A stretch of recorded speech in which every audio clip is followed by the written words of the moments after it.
आज हम चार धाम यात्रा के दर्शन करेंगे। जिस प्रकार 51 शक्तिपीठ माँ भगवती को समर्पित है, जिस प्रकार 12 दिव्य ज्योतिर्लिंग भगवान शिव को समर्पित है, उसी प्रकार चार धाम यात्रा भगवान विष्णु को समर्पित है। जानते हैं कि चारों धाम हमारे देश के चारों दिशाओं पे मौजूद हैं। उत्तर में बद्रीनाथ धाम है, जिन्हें बद्री विशाल भी कहते हैं। दक्षिण में रामेश्वर धाम है, जो भारत के सबसे अंतिम छोर पर स्थित है। पूर्व में जगन्नाथपुरी है और पश्चिम में द्वारिकापुरी धाम, यह भी सागर के किनारे ही है। तो चलिए शुरू करते हैं चार धाम की यात्रा का रोचक सफ़र। हम बद्रीनाथ धाम की यात्रा करेंगे। यह उत्तराखंड राज्य के चमोली जिले पे पड़ता है। हिमालय की गोद में अलकनंदा नदी के किनारे पे बद्रीनाथ धाम बसा हुआ है। इसे बद्री विशाल के नाम से भी जाना जाता है। कहा जाता है कि यहाँ नर और नारायण ने तप किया था, जिसे भगवान विष्णु का ही रूप माना जाता है। ऊंचे हिमालय के पहाड़ों पर बसा होने के कारण यहाँ सालों भर बर्फबारी होती रहती है। जाड़े के मौसम में जब यहाँ काफ़ी बर्फबारी होती है तो 6 माह के लिए कपाट बंद कर दिया जाता है, और फिर गर्मी जब आने लगती है तो फिर 6 माह के लिए कपाट खोल दिया जाता है। इसी बीच भक्त यहाँ दर्शन करने के लिए आते हैं। यह एकमात्र ऐसा धाम है जो ऊंचे पहाड़ों पर बसा हुआ है। तीनों धाम सागर किनारे बसे हुए हैं। दक्षिण की तरफ चलते हैं रामेश्वर धाम के दर्शन के लिए। यह धाम तमिलनाडु के रामपुर में अवस्थित है। भारत के सबसे दक्षिण में हिंद महासागर के तट पर अवस्थित है।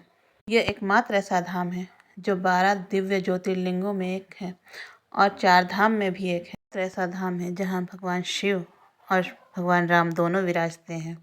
जाता है कि जब रामचंद्र जी की ओर प्रस्थान कर रहे थे तो शिव जी की स्थापना की थी और उनकी पूजा अर्चना की थी। उनसे प्रसन्न होकर भगवान शिव ने उन्हें विजय होने का आशीर्वाद दिया था।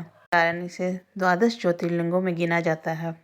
धनुष कोटि भी है, जहाँ से सेतु बनाने का कार्य प्रारंभ हुआ था और रामचंद्र जी लंका की ओर प्रस्थान किए थे।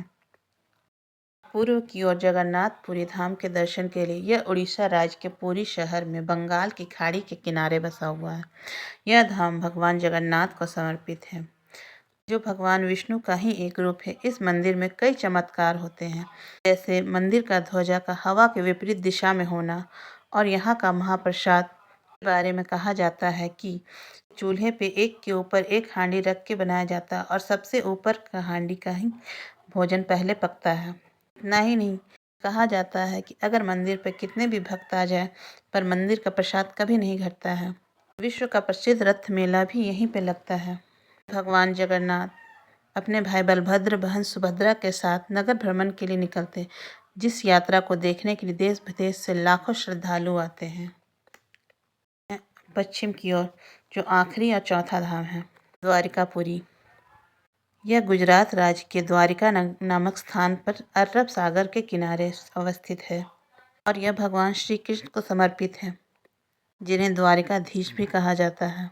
कहा जाता है कि भगवान श्री कृष्ण ने मथुरा से आकर यहाँ अपनी राजधानी बसाई थी। कहा जाता है कि कृष्ण के द्वारा बनाई गई द्वारिका समुद्र में समा गई, जिनके अवशेष आज भी सागर की गहराइयों में मिलते हैं। द्वारिका हम देखते हैं वह नई है और भगवान द्वारिकाधीश को समर्पित है। आप बताइए कि आपने चारों धाम में कौन से धाम की यात्रा की है?